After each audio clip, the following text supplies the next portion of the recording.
नमस्कार बच्चों। आज हम श्रीमद् भगवद गीता के द्वितीय अध्याय के श्लोक नंबर 41 से पढ़ेंगे। व्यवसायित्मिका बुद्धिर एकः कुरुनंदना बहुशाखा ही अनंताश्च बुद्धयो अव्यवसायिनाम्। श्री कृष्ण अर्जुन को निष्काम व सकाम योग के अंतर को स्पष्ट करते हुए कहते हैं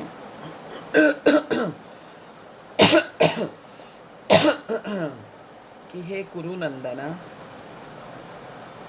हे अर्जुन, यह व्यवसायित्मिका बुद्धि एका ही इस निष्काम कर्म योग में व्यवसायित्मिका मतलब निश्चय करने वाली बुद्धि जो है वो एक ही बुद्धि रहती है। इस निष्काम कर्म में, निष्काम कर्म जिसमें फल की इच्छा नहीं रखी जाती और सकाम कर्म जिसमें फल की इच्छा रखी जाती है उसको सकाम कर्म कहते हैं। और निष्काम कर्म उसको कहते हैं जिसमें फल की इच्छा नहीं रखी जाती। इस कर्म योग में निश्चय करने वाली बुद्धि एक ही होती है।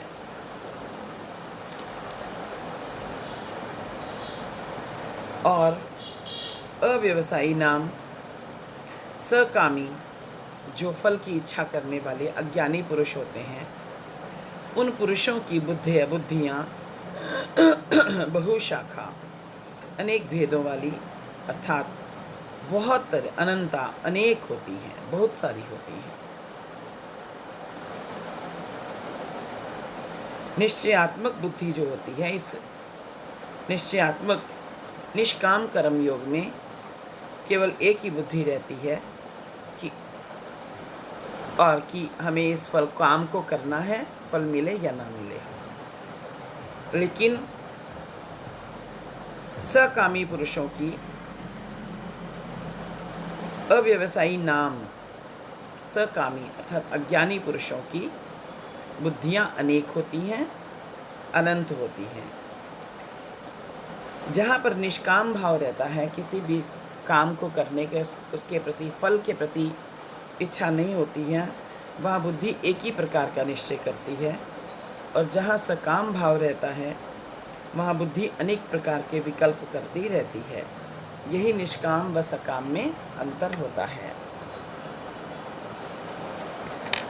याम इमाम पुष्पिताम वाचम प्रवदन्त्य विपश्चित्तः वेदवादरतः पार्थ न अन्यद् अस्ति इति वादिनः। हे पार्थ, हे अर्जुन, काम आत्मान है।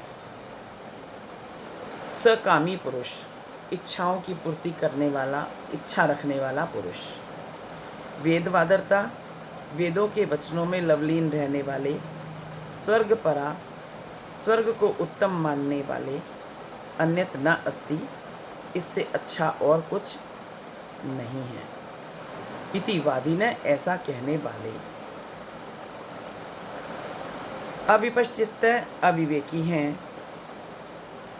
अब दूसरा श्लोक 7 में आएगा। कामात्मा ने स्वर्ग परो जन्म कर्म फल प्रदाम क्रिया विशेष बहुलाम भोगश्चर्यै गतिम प्रति। जन्म कर्म फल प्रदाम, जन्म के कर्मों के फल देने वाले, भोग ऐश्वर्य गतिम प्रति, भोग और ऐश्वर्य को प्राप्त करने के लिए, क्रिया विशेष बहुलाम अनेक क्रियाओं वाली, इमाम इस प्रकार की, याम जिस पुष्पिताम फल फूल वाली, वाचम वाणी प्रवदंती कहते हैं। कामी में निश्चयात्मक बुद्धि के ना होने के कारण जो सकामी पुरुष होता है उसमें निश्चयात्मक बुद्धि नहीं होती है, अनिश्चयात्मक होती है, अनेक प्रकार की होती है बुद्धियाँ। लेकिन जो निष्कामी होता है उसमें निश्चयात्मक एक ही तरह की बुद्धि होती है। और कामी मनुष्य में, अज्ञानी पुरुष में निश्चयात्मक बुद्धि के ना होने के कारण बताते हुए श्री कृष्ण अर्जुन से कहते हैं कि हे अर्जुन, कामात्मा ने सकामी पुरुष वेदों के वचनों में लवलीन रहने वाले, स्वर्गपरा, स्वर्ग को उत्तम मानने वाले, अन्यत ना अस्ति, इससे अच्छा और कुछ नहीं है, इतिवादी न, ऐसे कहने वाले अविपश्चित अविवेकी है, जो कि जन्म कर्म फल प्रदान, जन्मों के कर्मों के फल देने वाले, भोगैश्चर्य गतिम, भोगों और ऐश्वर्य को प्राप्त करने के लिए क्रिया विशेष बहुलाम, अनेक क्रियाओं वाली, इस प्रकार की जिसे फल फूल प्रदान करने वाली वाणी कहते हैं।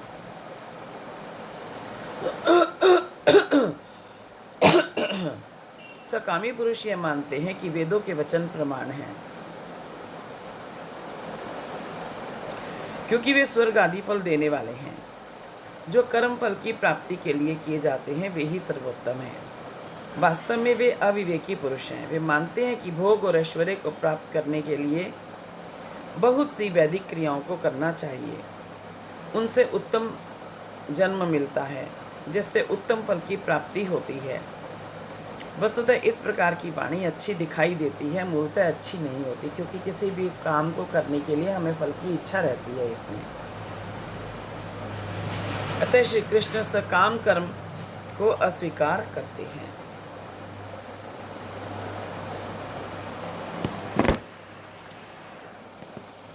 भोगैश्चर्ये प्रसक्तानां तया अपहृत चेतसाम व्यवसायित्विका बुद्धि समाधौ न विधीयते।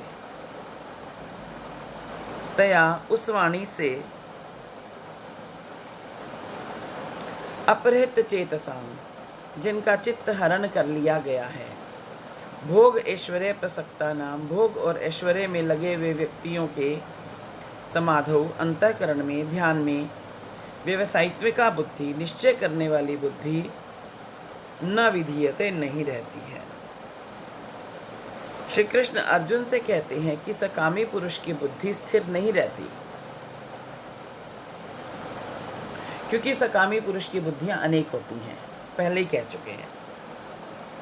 सकामी पुरुष की बुद्धि स्थिर नहीं रहती। उनका कथन है कि उस अपहृत चेतसाम, उस बनावटी वाणी से जिनका चित्त हरण कर लिया गया है, भोगैश्चर्य प्रसक्ता नाम, तथा भोग और ऐश्वर्य में लगे हुए व्यक्तियों के, सक्ता नाम, अंतःकरण,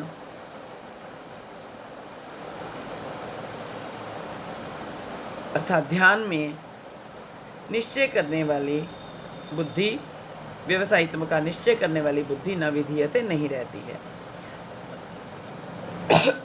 जो व्यक्ति भोग और ऐश्वर्य को प्राप्त करने में लगे हुए हैं तथा बनावटी वाणी में विश्वास करते हैं, उनकी बुद्धि स्थिर नहीं रहती है। त्रैगुण्य विषया वेदा निस्त्रैगुण्यो भवार्जुना, निर्द्वंदो नित्य सत्वस्थो निर्योग क्षेम आत्मवान। हे अर्जुन, वेदा त्रैगुण्य विषया निस्त्रैगुण्य है। हे अर्जुन, चारों वेद त्रैगुण्य विषया, तीन गुण, सत्व रज और तम, इन तीन गुणों के विषय वाले, संसार के विषय वाले होते हैं। निस्त्रैगुण्य, तीनों गुणों रहित, असंसारी और निष्कामी। निर्द्वंद, सुख दुख के द्वंद्वों से रहित। निर्योग क्षेमः, योग और क्षेम से रहित। नित्य सत्वस्थ, नित्य वस्तु में स्थित। आत्मवान, आत्मपरायण भव हो जाओ। श्री कृष्ण अर्जुन को सकाम भावना भिन्न आत्मपरायण बनने को कहते हैं।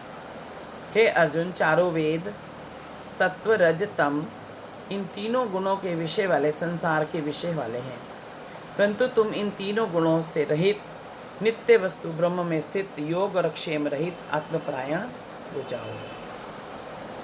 श्री कृष्ण अर्जुन को उस मार्ग पर चलने के लिए रोकते हैं जो संसार का मार्ग है। वे अर्जुन को निष्काम द्वंद्व रहित मार्ग बताते हैं, जहाँ प्राणी ब्रह्म में स्थित होकर आत्मा में लवलीन हो जाता है।